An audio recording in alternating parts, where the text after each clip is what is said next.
I wanted to first focus on an area of shared concern and interest. The Department of Justice, as questioning has highlighted today, has a broad range of responsibilities towards promoting justice and public safety for our country.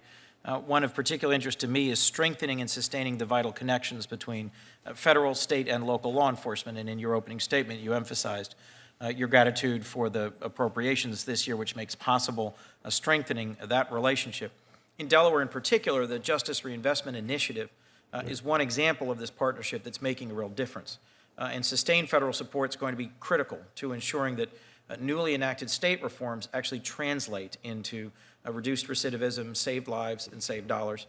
Can you just comment at the outset for me why it's important for the federal government to invest in state and local law enforcement, training, information sharing, funding assistance? Why does this make a difference?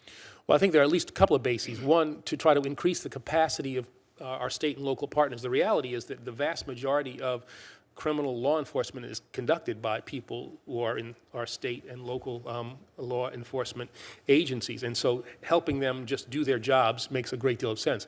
But I also think that what we see is innovative practices being done by our state and local counterparts that we want to try to support. Experiments almost, and see which things work, and then try to push those out to other parts of the country. If we want to have a truly safe country with safe communities, with really innovative law enforcement practices, the federal government, I think, has the unique capacity through our funding mechanisms to funnel money to agencies that have particular crime problems that they're dealing with, or have innovative solutions to crime problems that many communities around the nation are facing. Well, thank you. I'm a strong believer in the capacity of the federal government to find specific programs and to combine research, training, and funding assistance to sort of catalytically leverage those either unique practices or important and special programs. And I want to draw your attention to two of them that we've discussed before. The Victims of Child Abuse Act has in the past funded child advocacy centers that are a really important tool. And Senator Klobuchar discussed with you earlier the critical importance of strengthening our enforcement against sex trafficking. I think these child advocacy centers have played a central role in that. Right. And second, the Bulletproof Vest Partnership Act, which has made possible the deployment of cutting-edge vests that protect local law enforcement officers, particularly in smaller or more rural departments where they could not sustainably field them themselves. Regrettably, both of those were zeroed out in the President's FY14 budget, and through action on the Appropriations Committee, funding was restored, and I think we are continuing to work in partnership to ensure that they are actually carried forward and deployed. I know that you have spoken in support of these programs in the past, and budgets are difficult, and they are also an important tool to convey our values and our priorities. Would you just comment on how these specific programs can help state and local law enforcement, particularly in ways that are not possible if done alone at the state or local level? Well, I think child advocacy centers are things that I have been familiar with since my time as a United States Attorney here in Washington, D.C. They are a primary tool, a good tool for people in law enforcement to successfully prosecute cases that involve children who are victims. But beyond that, it also helps the healing process for young victims so they don't get re-victimized by the process that they go through, and then once through with the process, can try to get on and to heal. For too long, we did not understand the unique needs that children had, and child advocacy centers, I think, have really gone a long way to increase our sensitivity in that regard. We don't have budget numbers yet for fiscal year 15.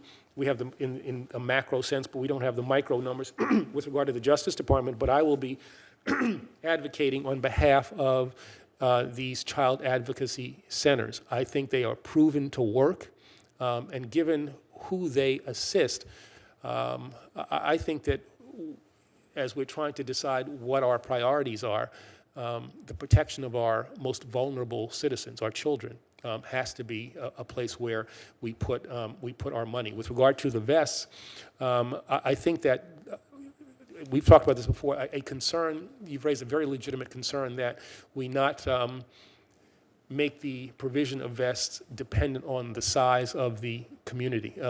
officers who are on 2-3-man police forces are just as at risk when they're making a stop on a highway in the middle of the night as is somebody who works on the New York Police Department. And to the extent that we can, we want to get as many of these vests out there as we can.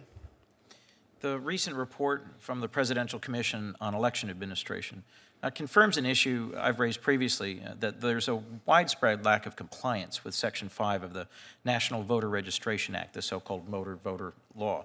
In fact, the report very specifically says that DMVs, which are supposed to play an absolutely central role in registration, are the weakest link in the system.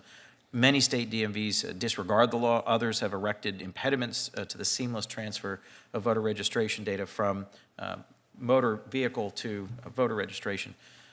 Do you see this report as a call to action for enforcement of Section 5 of the NVRA by the department? And what's your plan to make sure this important law is enforced? Well, I think we need to look at that report.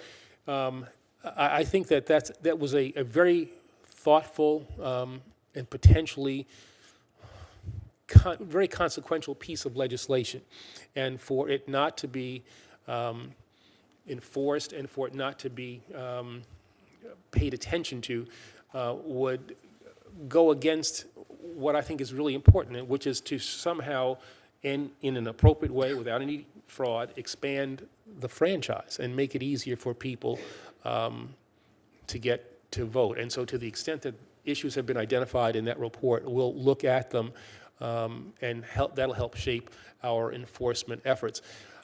Or just to bring, and when I say enforcement efforts, that doesn't necessarily mean we're going to have to bring cases, but just to bring to the attention of departments in various states that are not doing this. If we bring to their attention sometimes just best practices, we can hopefully modify things that are inconsistent with the act.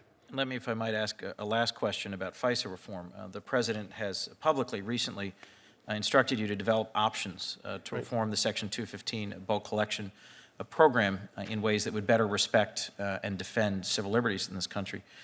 Is it the Department's position that Section 215 can be used for suspicionless bulk collection of metadata beyond phone records, including location information, financial records, or other internet records?